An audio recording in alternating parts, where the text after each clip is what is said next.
Alright guys, this is a tutorial on how to get into the assessment on Springboard for today. So when you go into your classwork tab, down at the bottom of cycle 13, there is an assignment called Unit 1, Part 1 Assessment.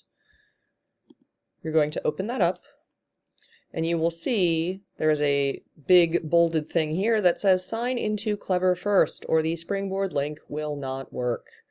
So you need to click on the Clever login. It will either take you here, where you will click Login with Google,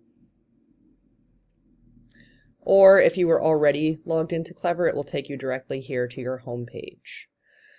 Once you are in Clever, you're going to come down to your instant login applications and find the Springboard icon. You will click on that, and it logs you into our Springboard textbook. You should see this picture here.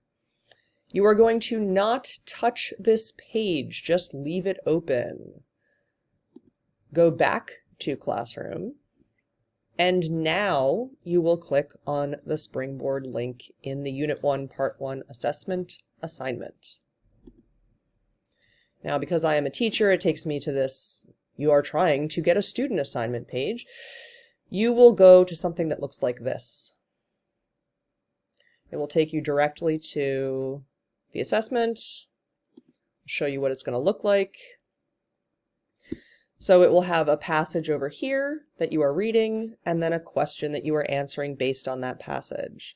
There are more than one question for each passage, so when you go to the next page, right, you give your answer here. When you're ready to move on, you're going to click on question 2. You will notice it is the same passage, just a different question. So you do not have to read a new long thing for each question. There are several questions for each passage. When you've chosen your answer, then you're going to move on to question 3. There are 15 questions, and when you get to the end, it will give you the option to submit it to me. That is all you need to do when you are done. One other thing to know is that up here in the corner, these weird-looking sideways arrows allow you to skip between questions if you need to. If you decide, oh wait, I forgot to answer something, you can go back to whatever question you need. Once you have submitted it, you are done and you can log off for the day.